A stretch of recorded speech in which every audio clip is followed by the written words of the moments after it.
qophii keenyaarraa kanaan waa'ee kulkulfannaa appendixii yookiin immoo tirfaanjat isa jennuun Ingiliffaan appendicitis jennuun irratti kan xiyyeeffatu ta'a. Appendicitis yookiin immoo kulkulfannaan appendixii kun dhukkuboota yaala hatattamaa barbaadanii fi namni hundi yeroo gabaabaa keessatti gara dhaabbata fayyaa deemee yaalamuu isaan barbaachisu keessaa tokko. Kanaaf waa'ee appendixii beekuun barbaachisaadha jechuudha. Kanaaf kulkuluu appendixii kaasuun keenyan dura appendiksiin yookiin immoo tirfaanjatiin kun mataa isaatiin maalidha kan jedhu adda baasuun barbaachisaadha jechuudha. Kanaaf isa baruudhaaf immoo sirna bullaa'insa keenya yeroo laallu kutaalee qaamaa garaagaraa qaba. Liqimsiturraa jalqabee garaacha keenya akkasumas immoo mar'immaan qaba jechuudha. Mar'immaan keenya immoo mar'immaan qal'aa fi mar'immaan furdaa jedhamee qoodama jechuudha. Kanaaf appendiksiin yookiin immoo caasaan akka ujummoo jirtu kun iddoo mar'immaan qal'aa fi mar'immaan furdaan keenya walitti dhufu yookiin immoo mar'immaan furdaa keenya gara jalqabaa iddoo seekam jedhamu irratti kan maxxantee jirtudha jechuudha. Wanti akka ujummoo jirtu tun dheerinaan jiddu galeessaan seentimeetira 6 hanga 9 kan dheeratu yoo ta'u, karaa tokkoon ujummoon kun kallattii tokkoon mar'immaan furdaatti kan banamtuu fi kallattii biraatiin immoo cufaa taatee argamtudha jechuudha. Kanaaf yeroo baay'ee appendiksiin sirna ittisa qaama keenya keessatti hirmaannaa qabdi jedhamee yaadama. Limfoosaayit yookiin immoo farra ittisa qaama keenyaa kan ta'an ni maddisiisti jedhamee yaadama.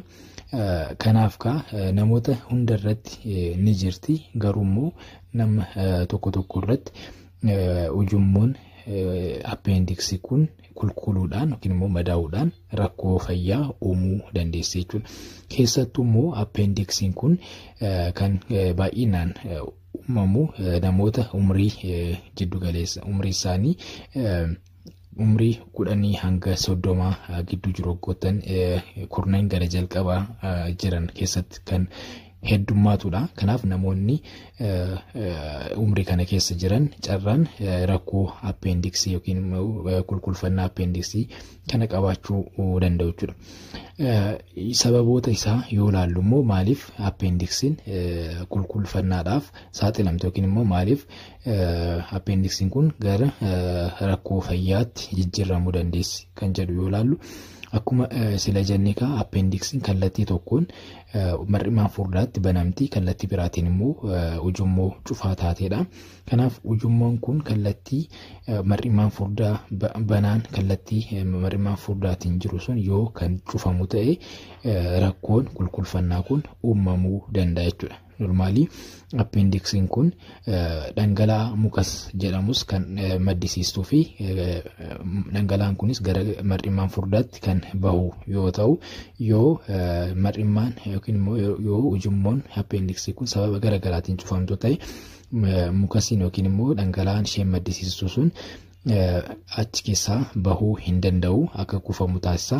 Kan biraa immoo hiddoonni dhiiga appendiksii irraa deebisan sababa cufamuu ujummoo kanaatirraa kan ka'e dhiibbaa uumamuun dhiiga duubatti deebisuuf rakkachuu danda'u jechuudha. Kanaaf sababa dhiigni achitti kufamurraa kan ka'e akkasumas immoo mukas yookiin immoo dhangala'aan ujummoo kana keessa jiru walitti qabamurraa kan ka'e appendiksiin kun dhiita'uu dandeessi jechuudha.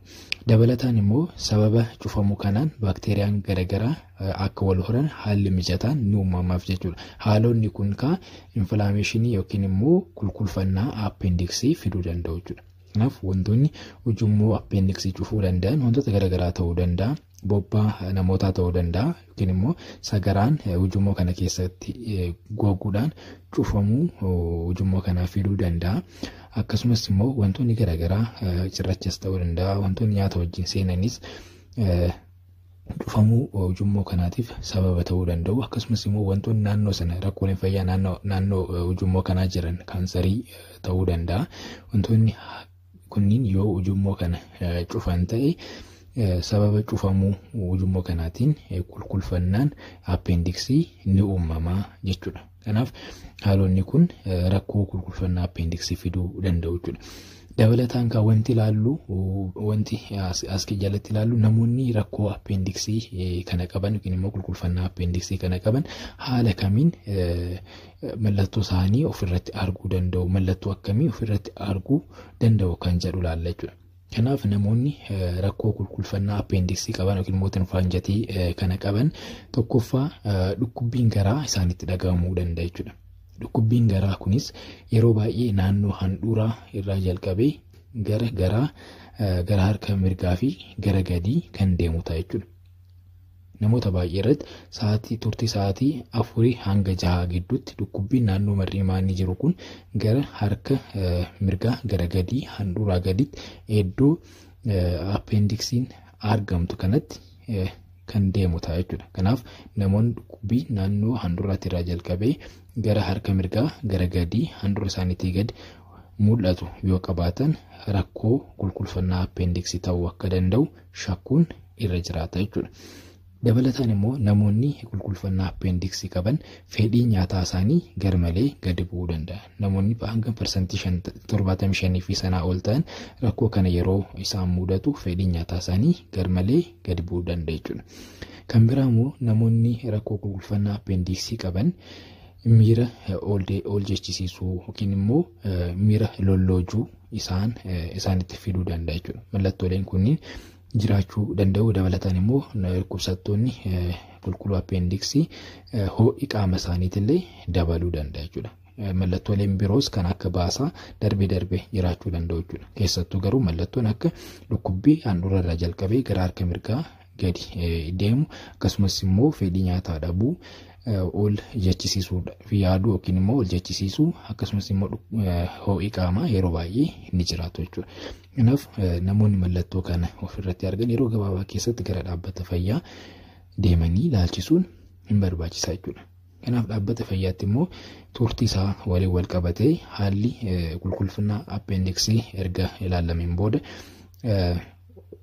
yaalli baqaqsanii yaaluu hatattamaa kennamuufii danda'a. Darbee immoo yoo haalli sun yaala baqaqsanii yaaluu hatattamaa saniif mijataa hin taane immoo yeroon qorichoota haala sana sirreessan irratti godhamee yeroo operaasiyooniin yookiin immoo yaalli baqaqsanii yaaluu kun tursifamus jira jechuudha. Garuu namoonni akkuma mallattoolee kanneen ofirratti arganiin gara dhaabbata fayyaa deemuun baay'ee barbaachisaadha jechuudha. Turtiin haala kanaan jiru kun rakkoolee garagaraatiif isaan saaxiluu danda'a jechuudha. Kanaaf namoonni yeroo rakkoo kana horatanii dafanii gara dhaabbata fayyaa hin deemin rakkoolee akkamiitu isaan qunnamuu danda'a jennee yoo ilaalle tokkoffaa appendixiin qulqulfatte yookiin immoo infilaameeshinii kana horattee jirtu kun dhoowuu dandeessi.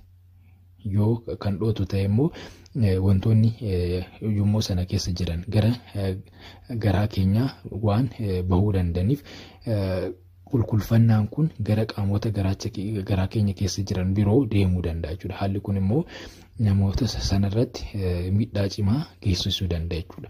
Yeroo tokko immoo appendixiin yeroo turtii dheeraa haala sanaan turtu malaa godhachuu dandeessi jechuudha. Naannoo qulqulfannaan jirutti malaan gudunfamuu danda'a jechuudha. Malaan kunis booda immoo dhoowuudhaan qaama biraa miidhuu danda'a jechuudha. Akkasumas immoo dhiitaan iddoo sanitti uumamuu danda'a. Sababoota kanarraa kan ka'e namoonni yaala salphaadhaan osoo yaalamuu dandanii turtii yeroo dheeraa fudhachuurraa kan ka'e xaxaalee garagaraatiif hanga lubbuu isaanii dhabuu danda'u jechuudha. Kanaaf mallattoolee kanneen yoo kan ofirratti argan ta'e dafanii gara dhaabbata fayyaa deemuudhaan qulqulfannaa appendixii ta'uu fi ta'uu baachuusaa adda baasuun baay'ee barbaachisaa ta'a. Waliin turuu keessaniif galatoomaa nagaa ta'a.